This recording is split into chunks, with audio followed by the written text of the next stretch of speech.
We turn once again to continue our study in all that Jesus taught based on Matthew 28 verse 20. और आज फिर एक बार हम मुड़ेंगे और हम अपने अध्ययन को जारी रखेंगे। हमारा विषय है वो सब जो यीशु ने सिखाया और ये आधारित है मत्ती उसके 28वें अध्याय 19 और 20 वचन पर। 19 and 20. Go into every nation and make disciples and teach them to do all that I commanded you. और हर देश में जाकर चेले बनाओ, शिष्य बनाओ और उन्हें वो सब करना सिखाओ जिसकी आज्ञा मैंने तुम्हें दी है। That's what we've been looking at, and we've been looking especially at what Jesus commanded us to do in the Sermon on the Mount. और पिछले कुछ हफ्तों में हम यही देख रहे हैं और विशेषकर हम उसे देख रहे हैं जिसकी आज्ञा यीशु मसीह ने पहाड़ी उपदेश में हमें दी कि पहाड़ी उपदेश में हम उसने हमें क्या आज्ञाएं दी हैं। Very important passage of scripture because most Christians have not taken it seriously. अब ये पहाड़ी उपदेश जो है ये बाइबल का एक बहुत ही महत्वपूर्ण भाग है क्योंकि कई मसीहों ने इसे गंभीरता से लिया ही नहीं है। I would say the shallowness of the lives of many Christians is primarily because they have not taken the Sermon on the Mount seriously. और मैं कहता हूं कि कई बार जो मसीही लोगों के जीवन में जो बहुत उथलापन है कि उनके जीवन बहुत ज़्यादा उथला है, उसका कारण यही है कि उन्होंने पहाड़ी उपदेश को गंभीरता से लिया ही नहीं है। So today we come to Matthew 7 and verse 13. और इसलिए आज हम मुड़ेंगे मत्ती उसका 7वां अध्याय और उसके 13 वचन की ओर। These are the concluding parts of the sermon. और जो यीशु मसीह का पहाड़ी उपदेश है उसके अंतिम कुछ वचन ये यहाँ से शुरू होते हैं। Conclusion to what he had already taught. और अभी तक जो यीशु ने पहले ही सिखाया उसका यहाँ अंत या सारांश यहाँ है। And we need to read these verses in the context of what precedes it. और हमें इन वचनों को इस संदर्भ में पढ़ना है कि इसके पहले के वचनों में क्या लिखा है, उसी के संदर्भ में ये वचन हमें पढ़ने की आवश्यकता है। In chapters 5 and 6 and the first part of chapter 7. और 5वें 6ठे अध्याय में और 7वें अध्याय के पहले भाग में जो यीशु ने सिखाया उसी के संदर्भ में हमें ये पढ़ना है। Enter by the narrow gate. What does he mean? अब यहाँ लिखा है कि सकेत फाटक से प्रवेश करो। यहाँ यीशु का क्या मतलब है?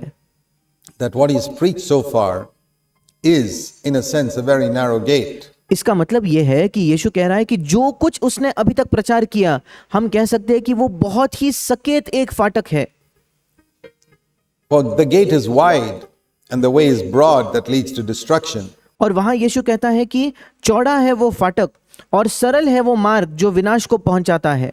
And many are those who enter by it. और बहुत से हैं जो उससे प्रवेश करते हैं। Destruction is eternal hell. और विनाश का मतलब अनंत काल का नरक है। Did Jesus speak about hell in the Sermon on the Mount? क्या यीशु मसीह ने पहाड़ी उपदेश में नरक का जिक्र किया क्या? He certainly did. उसने निश्चित तौर पर किया।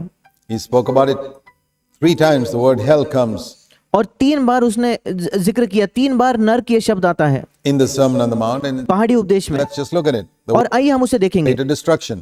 ये विनाश का मार्ग है जिसका वर्णन यीशु करता है। Matthew 5:22. और मत्ती उसका 5वां अध्याय और उसका 22वां वचन। If you're angry with your brother, you're guilty before the court. And if that anger gives expression to words of anger, you're guilty before the Supreme Court. And if it goes further to serious words of anger, you'll be guilty enough to go to hell. और मत्ती 5:22 में यीशु कहता है अगर तुम अपने भाई पर क्रोध करेगा तो वो कचहरी के दंड के योग्य होगा, और फिर वो क्रोध अगर निकल के उसके शब्दों में प्रकट होगा तो फिर वो और महासभा के आगे दंड के योग्य होगा, और उसके आगे अगर कोई उसे मूर्ख कहता है तो फिर तो वो नरक अग्नि में जाने के या विनाश में जाने के योग्य है, Destruction. या विनाश के योग्य वो है। Again, he says in Matthew 5:28, if a man looks at a woman to lust for her in his heart, और फिर एक बार यीशु मसीह मत्ती 5:28 में कहता है यदि कोई व्यक्ति किसी स्त्री पर कुदृष्टि डाले या उसे लालसा की नजरों से देखे तो it's better you pull out your right eye, otherwise you can be thrown into hell. और बेहतर है कि वो अपने दाहिने आंख को निकाल कर फेंक दे, नहीं तो वो नरक में फेंक दिया जाएगा। Better to cut off your right hand, verse 30, otherwise you can be thrown into hell. या 30 वचन में लिखा है कि अपना दाहिना हाथ काट कर फेंक दे, नहीं तो तू नरक में डाला जाएगा। That's the way to destruction. अब ये विनाश का मार्ग है। The way of anger, uncontrolled anger. और ये जो क्रोध का मार्ग होता है, बिना काबू का जो हमारा गुस्सा है उसका मार्ग, and the way of uncontrolled sexual desire. और बिना काबू के, बिना नियंत्रण के यौन जो लालसा है, ये विनाश का मार्ग है। And that is a wide way. अब इसी के साथ साथ एक बहुत लंबा मार्ग भी है। There are multitudes of people walking along that way. The world is full of people who are angry and saturated with sexual lust, uncontrolled, sinful sexual desire, exploiting poor women, etc. और उसी के साथ साथ एक चौड़ा मार्ग है, और ऐसे कई लोग हैं, बड़ा जन समुदाय है लोगों का जो इस चौड़े मार्ग पर चलते हैं। क्यों? क्योंकि संसार ऐसे लोगों से भरा पड़ा है जो गुस्सा करते होते हैं और जो यौन लालसा से बिल्कुल भर चुके हैं, बिल्कुल अनियंत्रित और पाप भरी यौन लालसा, और वो गरीब स्त्रियों का शोषण करते हैं।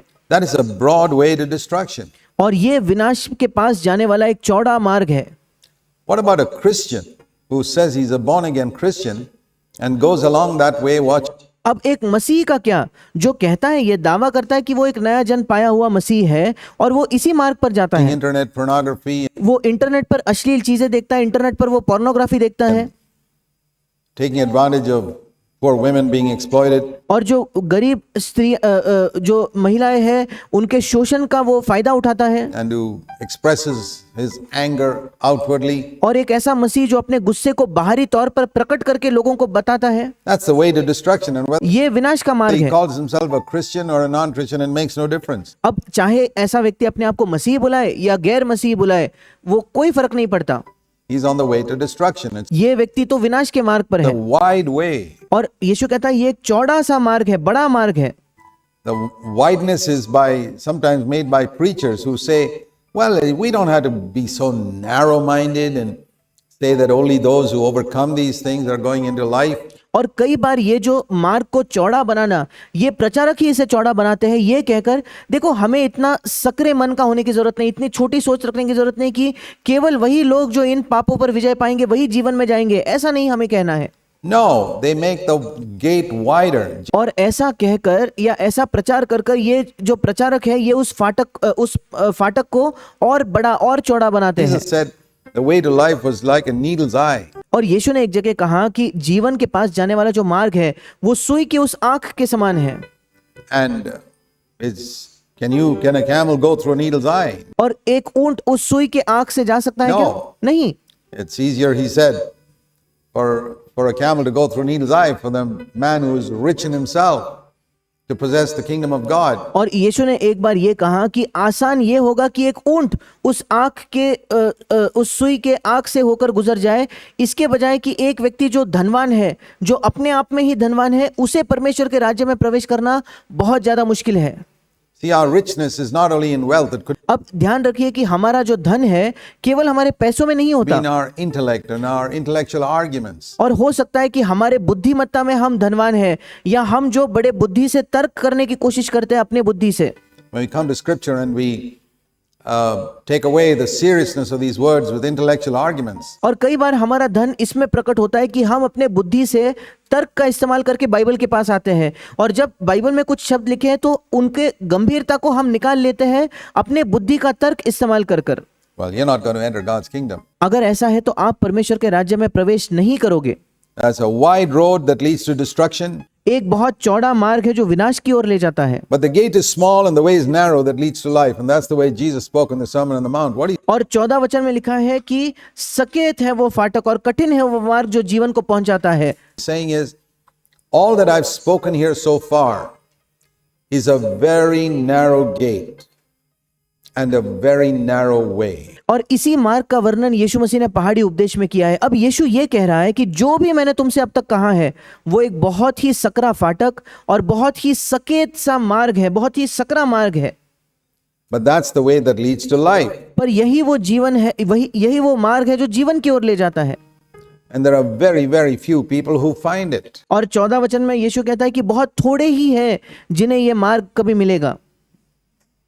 Do you expect multitudes of people to choose the way in the Sermon on the Mount? क्या आपको ये लगता है क्या कि करोड़ों लोग पहाड़ी उपदेश के उस मार्ग को चुनेंगे? Not at all. बिल्कुल नहीं। As we said earlier, The Sermon on the Mount is not meant for non-Christians. It's जैसे हमने पहले भी कहा कि पहाड़ी उपदेश गैर मसीहों के लिए है ही not नहीं, meant for non-disciples. और जो शिष्य नहीं है उनके लिए पहाड़ी उपदेश है ही नहीं।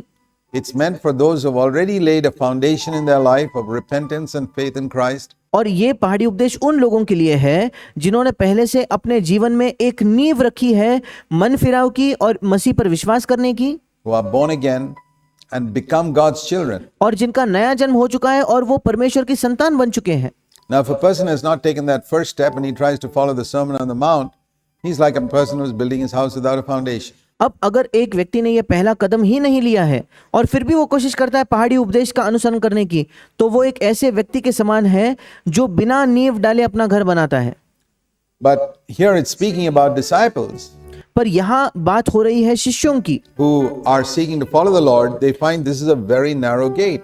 जो प्रभु का अनुसरण करने की कोशिश करते हैं और वो पाते हैं कि ये बहुत ही सकरा फाटक है And there are very few who find it. और बहुत ही कम है जिन्हें ये मिलता है। So I don't expect many people, multitudes of people to come rushing to obey the things written in Matthew 5, 6 and 7. और इसलिए मैं बिल्कुल आशा नहीं करता कि बड़े संख्या में लोग या जन समुदाय भागकर आएंगे उन आज्ञाओं का मानने के लिए जो मत्ती 5, 6 और 7 में लिखी है।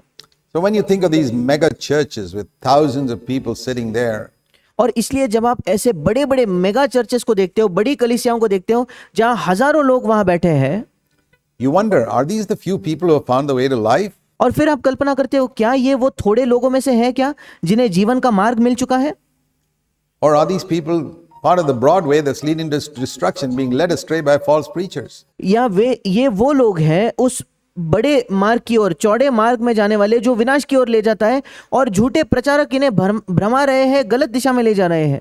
Well, just going there, we don't want to judge any of them. अगर हम वहां जाए भी तो हमें किसी का न्याय नहीं करना है। I'd be delighted if 30,000 people in one little area want to obey the Sermon on the Mount and follow मैं बहुत खुश होऊंगा अगर 30,000 लोग एक ही छोटे क्षेत्र में सब लोग पहाड़ी उपदेश मानना चाहते हैं तो। Jesus. I'd be happy if you have a church of 300,000 people who want to follow Christ. और मैं तो यहाँ तक भी खुश होऊंगा अगर आपके पास 3 लाख लोग हैं आपके कलीसिया में जो प्रभु का अनुसरण करना चाहते हैं।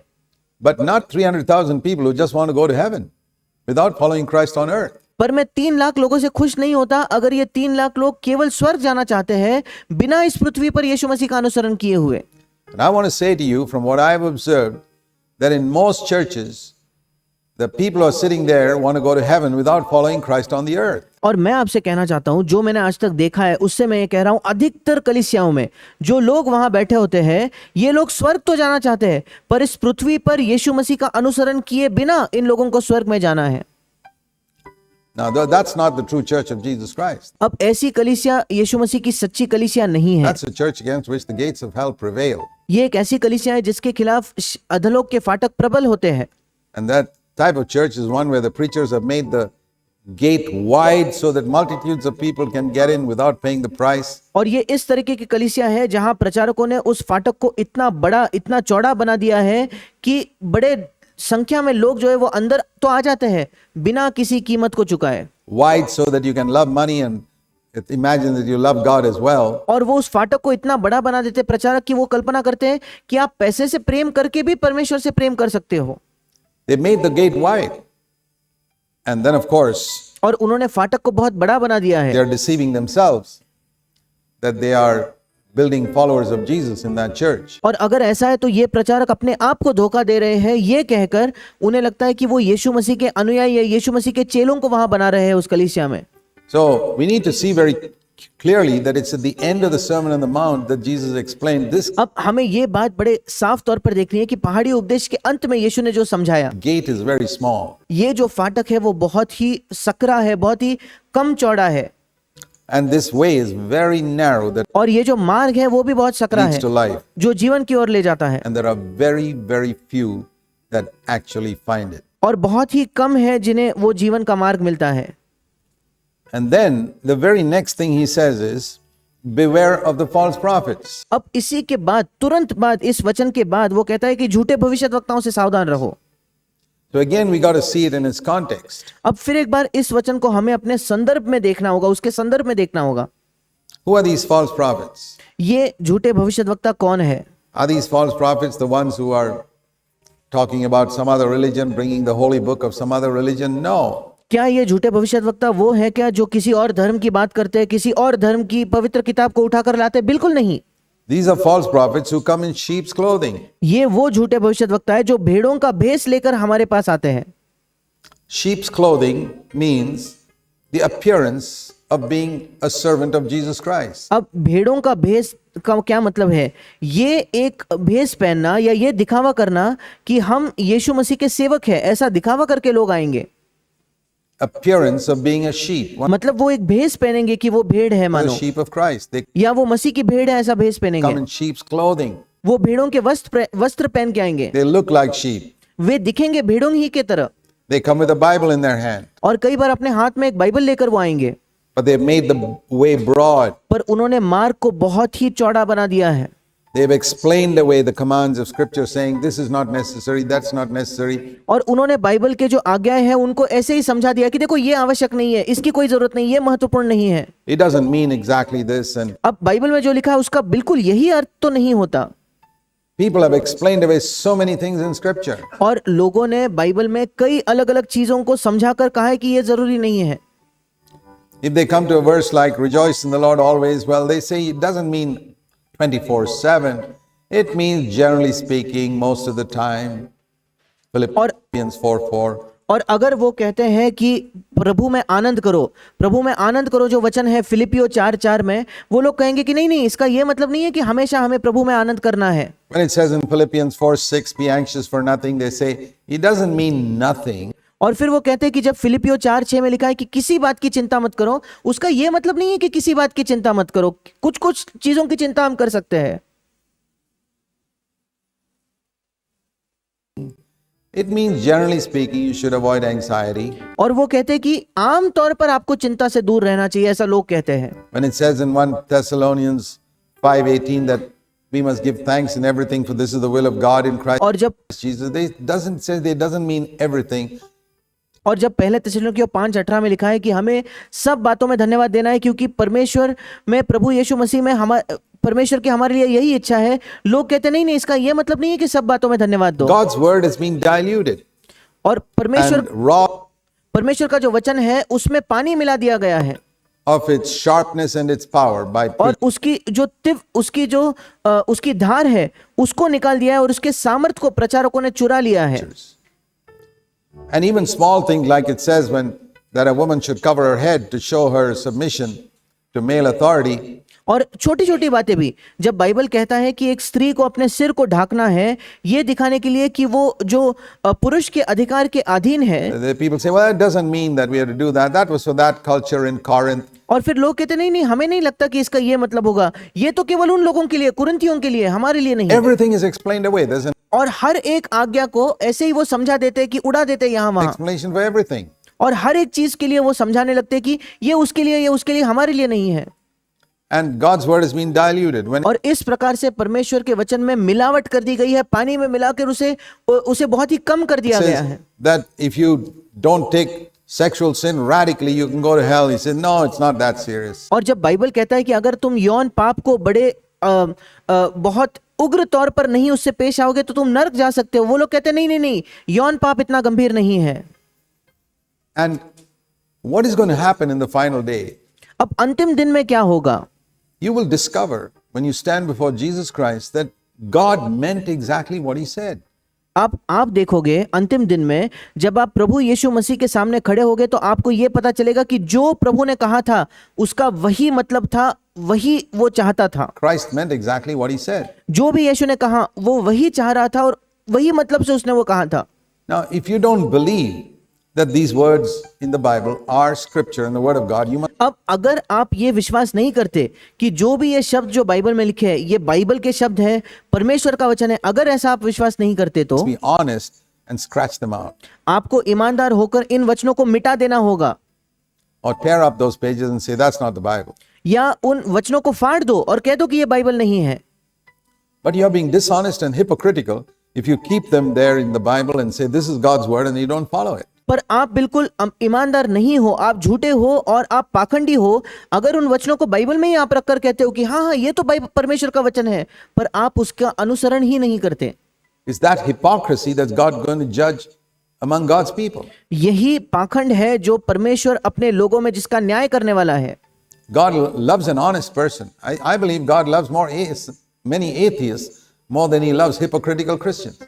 परमेश्वर एक ईमानदार व्यक्ति से प्रेम करता है। मैं विश्वास करता हूं कि परमेश्वर कई नास्तिकों से ज्यादा प्रेम करता है इसके बजाय कि वो कई पाखंडी मसीहों से जितना प्रेम करता है उससे, They are honest. They don't क्योंकि कम से कम वो ईमानदार तो है, believe there's a God and they act like there's no God. क्योंकि वो विश्वास करते हैं कि कोई परमेश्वर नहीं है और कोई परमेश्वर नहीं, ऐसा ही वो बर्ताव भी करते हैं।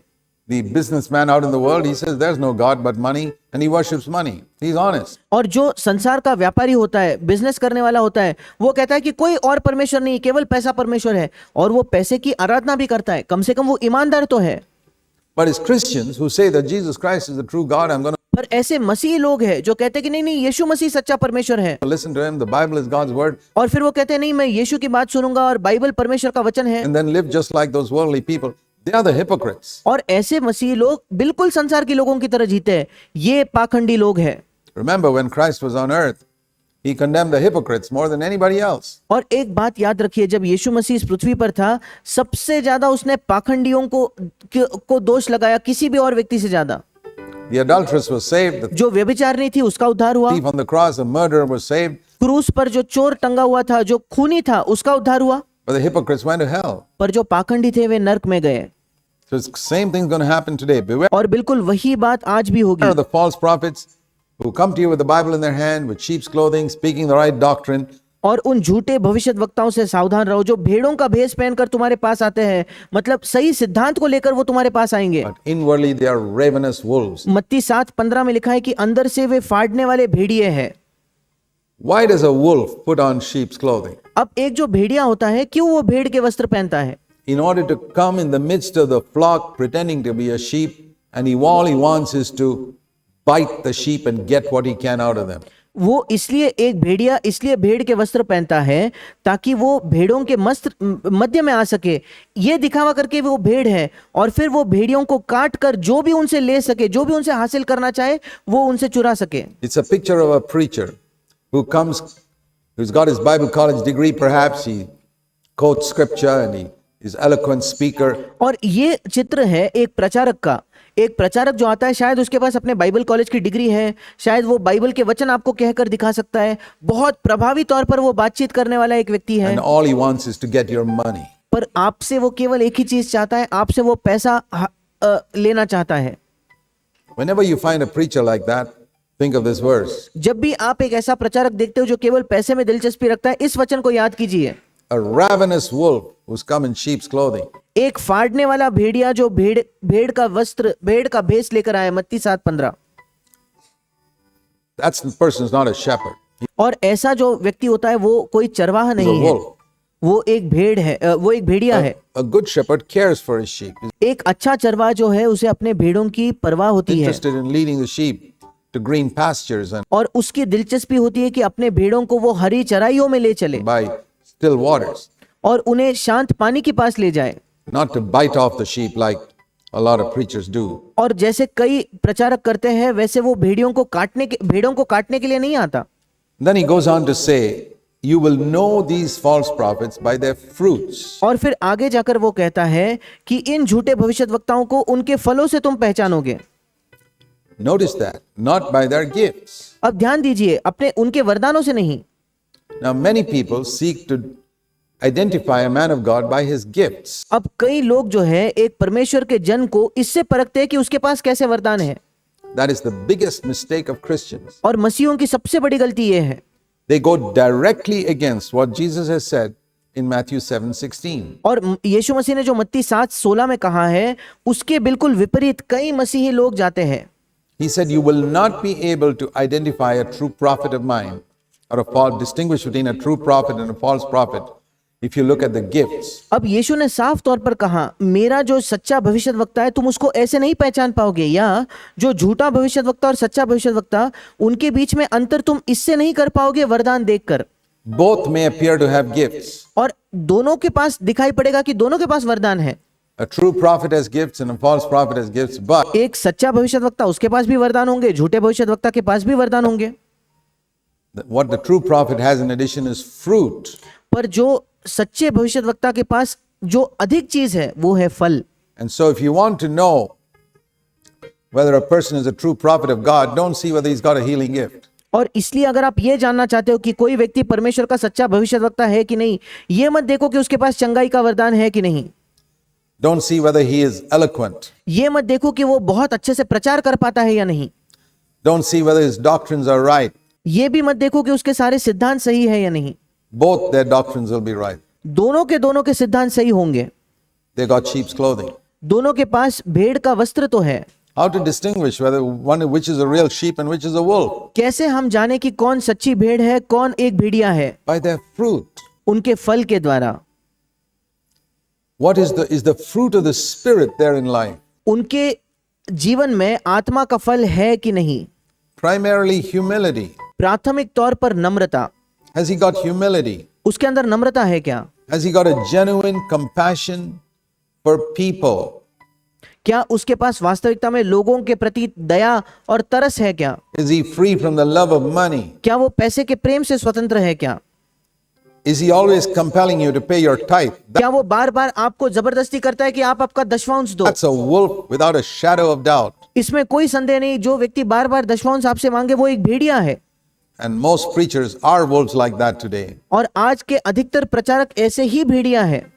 A lot of them only preach on giving your tithe to their ministry और ज्यादातर प्रचारक यही प्रचार करते हैं कि उनके सेवकाई को आपका दशमांश दो, and giving you all types of false promises that God will give you 100 times if you give to their ministry. और वे आपको सब प्रकार की झूठे वायदे देंगे कि देखो अगर आप हमारे सेवकाई को पैसा दोगे तो परमेश्वर आपको 100 गुना लौटाएगा। Don't be deceived by these television preachers or any other type of preacher who's a ravenous wolf who's after your money. और इस टेलीविजन के प्रचारक से भी धोखा न खाना, किसी भी और प्रकार के प्रचारक से धोखा न खाना जो एक फाड़ खाने वाला भेड़िया है, उसकी दिलचस्पी केवल और केवल आपके पैसे में है। You will know them by their fruits. आप उनको उनके फल से जानोगे।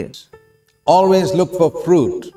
The और हमेशा फल की देखभाल, हमेशा ये खोजे कि उनके अंदर फल है कि नहीं। fruit of goodness and और अच्छाई का फल, kindness and humility, दया का फल, नम्रता का फल, which treats you with respect जिससे वो आपसे आदर पूर्वक पेश आते हैं and who's not out to get your money. और जिनको आपके पैसे में कोई दिलचस्पी नहीं है। I mean, in other words, look for the fruit of Jesus Christ in their life. दूसरे शब्दों में यीशु मसीह का फल देखिए उनके जीवन में है कि नहीं।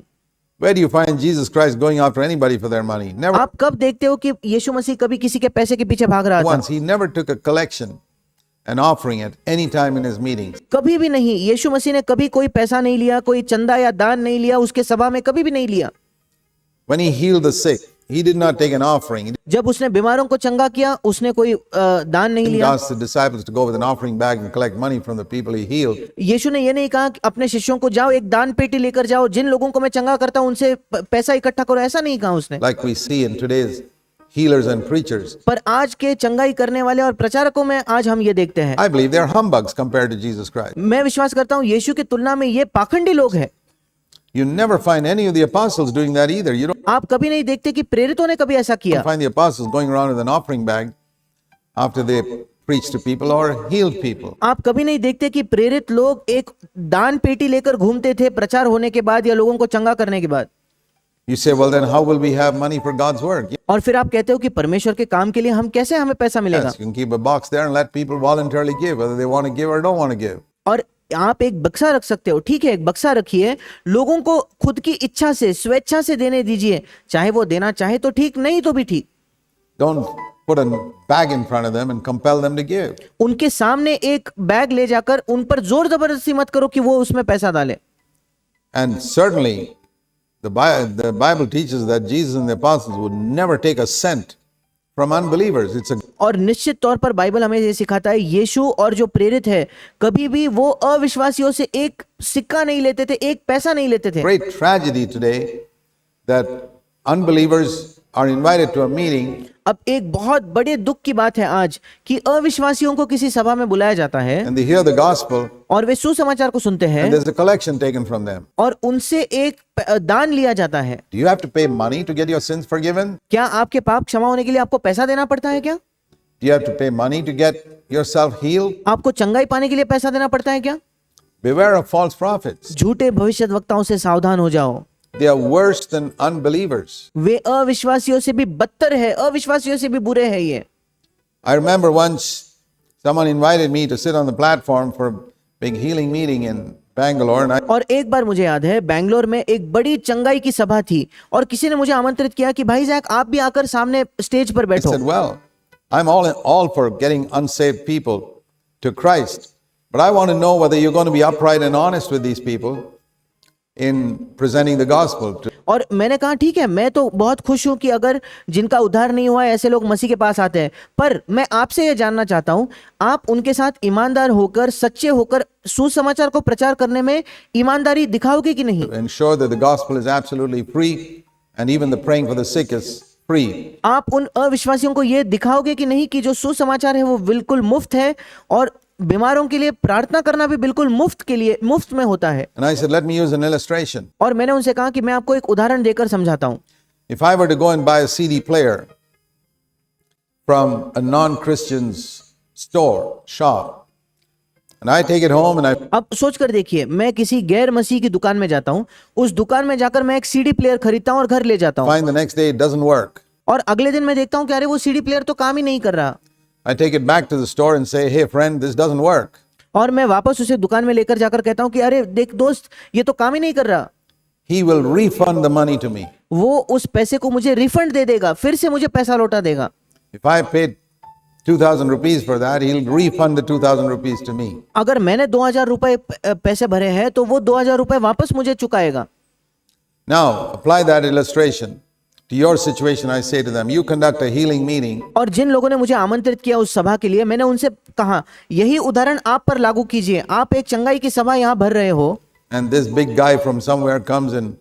Before he prays for the sick, you take a collection bag around. There's अब ये व्यक्ति, आप बाहर से किसी एक महान व्यक्ति को बुलाते हो जो चंगा कर सकता है, और बीमारों के लिए प्रार्थना करने से पहले आप एक दान पेटी, एक बैग लेकर सबके सामने घूमते हो। non-Christian there who brings his paralyzed wife to the healing meeting to be healed. अब वहां एक गैर मसीह आया है, वो अपने बीमार पत्नी को, लकवाग्रस्त पत्नी को लेके आता है कि कम से कम ये यहाँ आकर चंगी हो जाए। And you pass the collection bag around, and that man, because of his non-Christian background, thinks that it's only if I give money that this God will heal my sick wife. अब आपने तो उसके सामने पैसे की एक bag घुमा दी। ये अविश्वासी है, इसको लगता है कि अरे मैं इस परमेश्वर को पैसा दूंगा तभी ये परमेश्वर मुझे चंगा And he करेगा, puts 2,000 rupees into the bag. और इसलिए वो उस बैग में 2000 रुपए डाल देता है आपके दान में, And you pray for that sick wife and is not healed. और उस बीमार पत्नी के लिए, उस व्यक्ति की पत्नी के लिए आप प्रार्थना करते हो पर वो चंगी नहीं होती।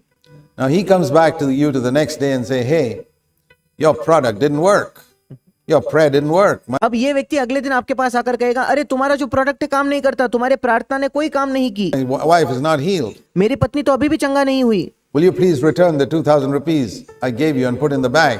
क्या तुम मुझे वो 2000 रुपए लौटा दोगे जो मैंने कल बैग में डाले थे? Will you give it to him? क्या तुम वो 2000 रुपए उसे लौटाओगे क्या? No. नहीं। I say, you're a bigger crook मैं कहता हूं तुम बड़े धोखेबाज एक व्यक्ति हो than that non-Christian storekeeper who gives me back the money when his CD player didn't work. कम से कम वो जो गैर मसीह दुकानदार है, जब मेरा सीडी प्लेयर काम नहीं करता तो वो पैसा तो मुझे लौटा देता है। Your prayer didn't work to heal that person. You should return that money to him, but you don't do it. तुम्हारे प्रार्थना ने काम नहीं किया, वो व्यक्ति चंगा नहीं हुआ, तो वो पैसा उसे लौटा दो, पर तुम वो भी नहीं करते। I say, how in the world can I sit with all of you on a platform and conduct this type of humbug called a healing meeting in Jesus' name? अब मैंने कहा कैसे मैं तुम सब के साथ एक स्टेज पर बैठूं जहां इस प्रकार की पाखंडी सभा तुम चला रहे हो जिसको तुम चंगाई की सभा कहते हो। I said, show me a healing meeting where you don't take any money at all. और मैंने कहा मुझे एक ऐसी चंगाई की सभा दिखाओ जहां तुम कोई पैसा किसी से भी नहीं लेते, But you don't take a collection. या तुम किसी से कोई दान ही नहीं लेते, And where people are genuinely healed. That's the type of healing meeting that Jesus and the apostles had. और जहां लोग वाकई में चंगे होते हैं। इस प्रकार की चंगाई की सभा यीशु की होती थी और प्रेरितों की होती थी। A lot of what goes on today is just a gimmick और ज्यादातर जो आज के दिनों में चलता है ये केवल एक पाखंड, एक ढोंग है, and used to collect money from people, और इसका इस्तेमाल किया जाता है लोगों से पैसा लेने के लिए, swindling them of their money and deceiving them. लोगों से उनका पैसा चुराने के लिए और उन्हें धोखा देने के लिए। Beware of false prophets. और जो झूठे भविष्यद्वक्ता है उनसे सावधान रहो। They come to you in sheep's clothing. और वे तुम्हारे पास भेड़ों के वस्त्र पहनकर वो तुम्हारे पास आएंगे, You will know them by their fruits. और उनके फल से तुम उन्हें You जानोगे। don't go to thorn bushes to gather grapes, he says in Matthew 7:16. और मत्ती 7:16 में यीशु मसीह कहता है कि हम फलों को अंगूर को लेने के लिए झाड़ियों के पास नहीं जाते। You don't go to thistles to get figs. अगर अंजीर आपको चाहिए तो आप ऊंट कटारों के पास नहीं जाते। Do you? It's क्या आप जाते हो क्या? so simple. ये इतना आसान साधारण सा है। I mean, if you want to go to get grapes, you go to a vine to get grapes. अगर आपको अंगूर चाहिए तो आप दाख की बारी में जाओगे, जहां अंगूर लगते हैं वहीं जाओगे। You don't go to thorn bush to get grapes. आप किसी ऊंट कटारों के पास नहीं जाओगे अगर आपको अंगूर चाहिए तो। The fruit manifests what the tree is like. फल ये प्रदर्शित करता है कि वो पेड़ कैसा है। When you see thorns coming out of it, you know that's not fruit. जब आप देखते हो कि किसी पेड़ से कांटे बाहर आते हैं तो आपको तुरंत पता चल जाता है, अरे ये तो फल है ही नहीं, Those are thorns. ये तो कांटे हैं। So always look for fruit, not for gifts. और इसलिए हमेशा किसी व्यक्ति में फल देखिए, वरदान नहीं। Gifts can be deceptive. और वरदान से आप धोखा खा सकते हो। Satan, for example, has got tremendous gifts, उदाहरण के तौर पर शैतान के पास तो बहुत अच्छे वरदान है, but he's got no fruit, no. पर उसके पास कोई फल नहीं है, Character. कोई चरित्र नहीं है। And Satan can give those abilities to his servants. और शैतान ये जो क्षमताएं है अपने सेवकों को भी दे सकता है। And the Bible says that Satan can servants appear as ministers of righteousness. और ये बाइबल में ये भी लिखा है कि शैतान के जो सेवक है वो धार्मिकता के सेवक के तौर पर दिखाई पड़ते हैं। Further, he goes on to say, even so, every good tree bears good fruit. There's no doubt about it. और आगे जाकर मत्ती 7:17 में वो ये कहता है कि हर अच्छा पेड़ जो है वो अच्छा फल लाता है, इसमें कोई संदेह नहीं। That a good tree will always bear good fruit. मत्ती 7:17 कि अच्छा पेड़ हमेशा अच्छा फल ही लाएगा। You can buy good fruit and tie it up in a bad tree and cut off all the bad fruit and fool people that your tree is a good tree, but it isn't. अब हो सकता है कि आप अच्छा फल खरीद लाते हो और फिर एक बुरे पेड़ पर उसे टांग देते हो और सारे बुरे फल को काट कर लोगों को धोखा देते हो कि वो अच्छा पेड़ है, पर वो अच्छा पेड़ नहीं है। When I look at a lot of Christians, the way they live, जब मैं कई मसीहों को देखता हूँ किस प्रकार से वो जीवन जीते appearing हैं to be good in public and और लोगों के सामने बहुत अच्छे दिखाई पड़ते हैं, really pretty bad in the way they live in their homes and in their offices and unrighteous and cheating, etc. पर वो जिस तरीके से अपने घर में जीते, अपने दफ्तर में जीते, अधर्मी होकर धोखा देते हुए जीते हैं, तो I'm reminded of a man who's got a bad, let's say a bad tree in his garden that और मुझे याद आता है एक ऐसा व्यक्ति जिसके बगीचे में, जिसके घर के पीछे एक बहुत बुरा पेड़ है produces rotten, stinking, dried up mangoes. और एक ऐसा पेड़ जिससे सड़े हुए, जिससे दुर्गंध आने वाली सूखे हुए आम उत्पन्न होते हैं। But he doesn't want anybody to think he's got these rotten, dried up mangoes. So every पर वो नहीं चाहता कि लोगों को ये पता लगे कि उसके पास सड़े हुए ऐसे आम है। time one of those comes up, he takes the scissors and cuts them off. और इसलिए जब कभी एक सड़ा हुआ आम उस पेड़ पर आता है वो अपनी कैंची ले जाकर उसे काट देता है। And he goes to the market and buys very luscious, expensive mangoes and ties it up very cleverly on this tree. And और वो मार्केट में जाकर, दुकान में जाकर बहुत ही अच्छे और महंगे आम खरीद कर लाता है और उस पेड़ पर वो बांध देता people है। look at this tree, they can't see all this tied up, and they say, "Boy, what a lovely mango tree you have." और लोग इस पेड़ को देखकर वो कहते हैं कि कितना अद्भुत एक आम का पेड़ है आपके घर में, It looks very nice, but it's दिखने में बहुत अच्छा not दिखता है, coming from within the tree. पर वो पेड़ के अंदर से नहीं आ रहा, It's just put on. वो केवल बाहर से लगाया हुआ है। It's something which is meant to deceive people. This वो इसलिए है कि लोगों को धोखा दिया is जाए, hypocrisy. और यही पाखंड है। A good tree will produce good fruit. A एक अच्छा पेड़ अच्छा फल good लाएगा, tree cannot produce bad fruit, and a bad tree cannot produce good fruit. एक अच्छा पेड़ बुरा फल नहीं ला सकता और एक बुरा पेड़ अच्छा फल नहीं ला सकता। So what should you do with a tree that does not bear good fruit? It says अब उस पेड़ का क्या किया जाए जिसमें अच्छा फल नहीं लगता? it must be cut down, Matthew 7 verse 19, and thrown into the fire. और मत्ती 7 उसके 19 वचन में लिखा है कि अच्छा पेड़ जो बुरा पेड़ है उसे काट कर आग में डाला जाए। That is the great need. That nature of ours that we have inherited from Adam.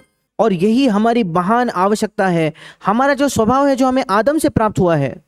needs to be crucified. उसे क्रूस पर चढ़ाए जाने की आवश्यकता That's the है। meaning of cut down. When John the Baptist said that Jesus is coming with an axe that he's laying to the root of the tree. और इसी का मतलब है काट डाला दिया जाना। अब जब यूहन्ना बपतिस्मा देने वाले ने भी कहा कि यीशु ने कहा, उसके पहले यूहन्ना बपतिस्मा देने वाले ने कहा कि यीशु आ रहा है एक कुल्हाड़ी लेकर जो पेड़ के जड़ पर मारी Cut जाएगी, it down. ताकि वो पेड़ काट दिया जाए। This is what he meant. उसका यही मतलब था।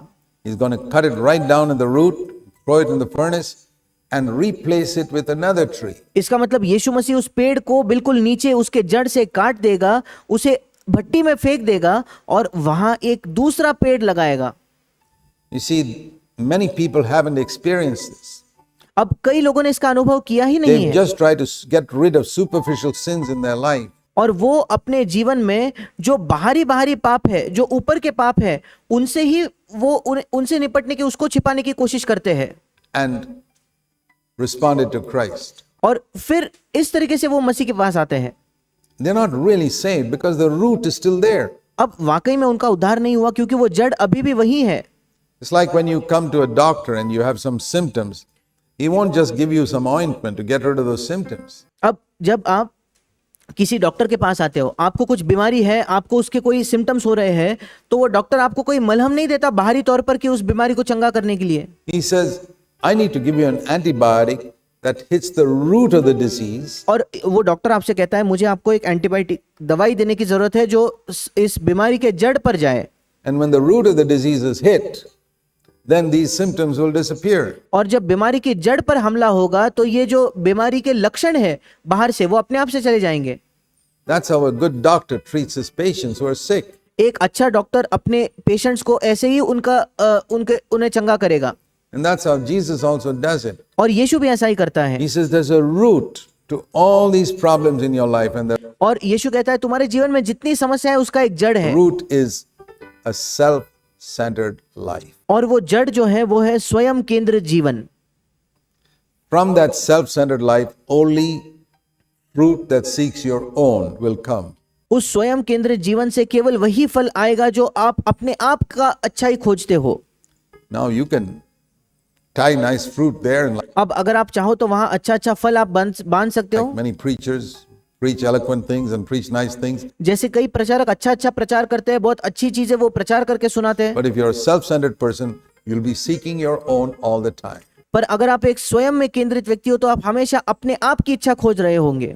And until you hit the root of that, you're not going to be really experiencing the salvation that Christ came to give. और जब तक आप उस जड़ पर हमला नहीं करते तो आप कभी वाकई में वो उस उद्धार का अनुभव नहीं कर पाओगे जो उद्धार यीशु मसीह देने के लिए आया है। I think of numerous people who have come to our church in Bangalore and have told me, brother, और मैं सोचता हूँ कई लोग हैं जो बैंगलोर में हमारे कलीसिया में आए और उन्होंने मुझसे कहा, like I never knew what it was to be really converted till I came here. और वो कहते भाई जैक मुझे कभी ये पता ही नहीं चला कि वास्तविकता में नया जन्म पाने का क्या मतलब है जब तक मैं यहाँ इस कलीसिया में नहीं आया। Because I never knew what repentance was till I क्योंकि मुझे यही नहीं पता चला था कि मन फिराव क्या है came to your church. I जब तक मैं आपके कलीसिया में नहीं thought I आया। was born again, मुझे लगता था मेरा नया जन्म हो गया है and I took baptism somewhere, और मैंने किसी कलीसिया में बपतिस्मा भी लिया था, but I never knew how serious sin was. पर मुझे कभी यही नहीं पता था कि पाप कितना गंभीर है। I never knew what repentance was because मुझे ये नहीं पता था कि मन फिराव क्या I है, didn't know what sin I had to turn from. क्योंकि मुझे यही नहीं पता था कि किस पाप से मुझे पीछे मुड़ना है। When I came here, I saw and I heard what sin really was. जब मैं यहाँ आया तब मैंने देखा और सुना कि पाप वाकई में क्या है। It was a self-centered way of life. वो स्वयं केंद्रित जीवन जीने का एक मार्ग है। And I saw that I had to turn from that. और फिर मैंने देखा कि मुझे उससे मुड़ने की आवश्यकता है। And it is only now that I'm really saved. I believe a lot of people who imagine that they're saved, born again are not. और इसी वजह से अब मेरा सच्चा उद्धार हुआ है केवल अभी। और मैं विश्वास करता हूँ कि कई लोग जो कल्पना करते हैं कि उनका उद्धार हुआ है, उनका नया जन्म हुआ है, ऐसा नहीं हुआ है। Because they have not turned from their self-centeredness. क्योंकि उनके खुद में केंद्रित जीवन से वे मुड़े ही नहीं है। The root of that bad nature has not been hit by उस बुरे स्वभाव की जो जड़ है उस पर वार नहीं हुआ the है, axe. उस कुल्हाड़ी का वार उस पर नहीं हुआ है। That bad tree has not been cut down. वो जो बुरा पेड़ है उसे काटा नहीं गया है। They are trying to produce good fruit on a bad tree. वो अच्छा फल एक बुरे पेड़ से उत्पन्न करने की कोशिश कर रहे हैं। Here it says about those who belong to Christ. What's the mark of those who belong to Christ? अब जो मसीह के हैं उनका क्या चिन्ह है, यहाँ उसका चिन्ह लिखा गया है।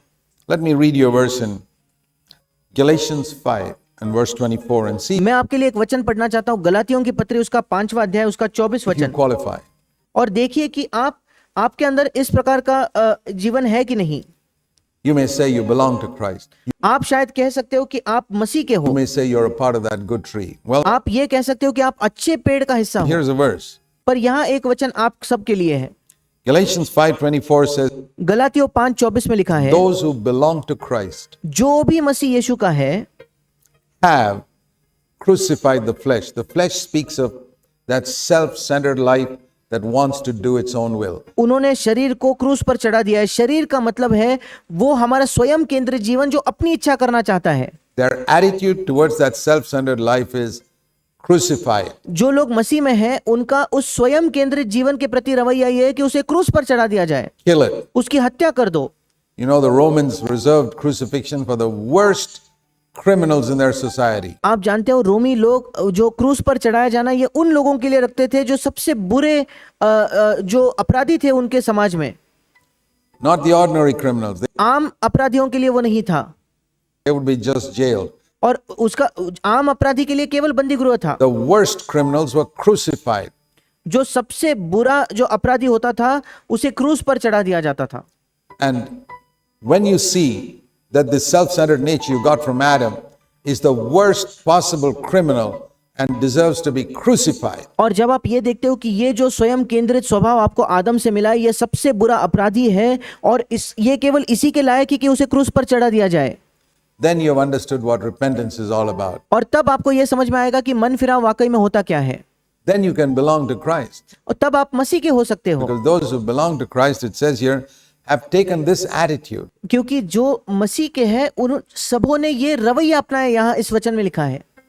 What is the attitude to their self-centered अपने आप के प्रति उनका रवैया क्या है, उस स्वयं केंद्रित जीवन का? life? Crucified with all its passions and desires. और यहाँ लिखा है कि गलातियों 5:24 में उन्होंने शरीर को उसकी लालसाओं और अभिलाषाओं समेत क्रूस पर चढ़ा दिया है। Now that verse means nothing if you say, well, even if you don't do that, you belong to Christ. अब इस वचन का कोई अर्थ ही नहीं होगा अगर आप ये कहोगे कि अगर आप ऐसा नहीं करो तब भी आप मसीह के ही हो, फिर तो इस वचन का कोई अर्थ ही नहीं हुआ। Then what does that verse mean? फिर उस वचन का मतलब ही क्या है? Supposing those who belong to Christ may not have crucified the flesh with its passions and desires. अब अगर ऐसा लिखा होता कि जो लोग मसीह के हैं उन्होंने शायद अपना शरीर को क्रूस पर नहीं चढ़ाया उसके अभिलाषाओं और लालसाओं के समेत, Then God's word is meaningless. तब अगर ऐसा है तो फिर परमेश्वर के वचन का तो कोई अर्थ ही नहीं रहा, कोई मतलब ही नहीं रहा। But God's word is true. पर परमेश्वर का वचन सच्चा है। A tree that produces bad fruit must be cut down and thrown into the fire. एक अच्छा पेड़ जो बुरे फल को लाता है वो उसे काट कर आग में डाल दिया जाना चाहिए, Crucified. क्रूस पर चढ़ा दिया जाना चाहिए। Then we can have this other nature that the Holy Spirit gives us that produces good fruit. तब हमारे पास ये दूसरा स्वभाव होगा जो पवित्र आत्मा हमें देता है जिससे अच्छा फल उत्पन्न होता है। Now, a lot of people who have fruit may not have the gifts of the Spirit. अब कई लोग जिनके पास फल है उनके पास शायद आत्मा के दान नहीं होंगे, It doesn't matter. कोई फर्क नहीं पड़ता।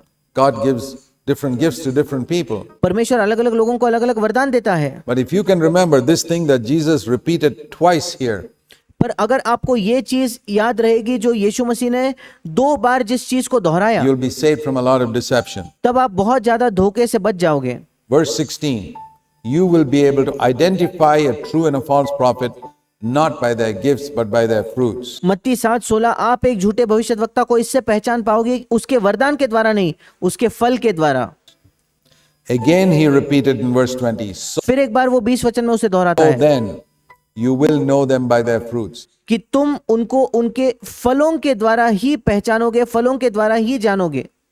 If only all Christians had just taken this one simple sentence to heart, अगर सारे मसीहों ने ये एक वाक्य अपने हृदय में गंभीरता से लिया होता तो we would be saved from a tremendous amount of deception that there is today in Christianity. फिर हम बहुत ज्यादा धोखे से बच जाते जो आज मसीहत में मौजूद है। Christianity today can be divided into two categories. आज मसीहत को दो हिस्सों में हम बांट सकते हैं। That which is Babylonian, वो मसीहत जो बेबीलोन की है, corrupt, जो बिल्कुल भ्रष्ट है, the harlot Christianity described in Revelation 17, और प्रकाशित वाक्य उसके 17 अध्याय में जिसका वर्णन है वो वैश्या वाली मसीहत है, is going to be burnt up and destroyed by God one day. और एक दिन परमेश्वर के द्वारा वो जला दी जाएगी और उसका नाश कर दिया And the जाएगा। pure holy bride of Jesus Christ called Jerusalem और वो पवित्र जो मसीह की दुल्हन है जिसको यरूशलेम कहा गया है, in Revelation 21 और प्रकाशित वाक्य 21 अध्याय में will shine with its glory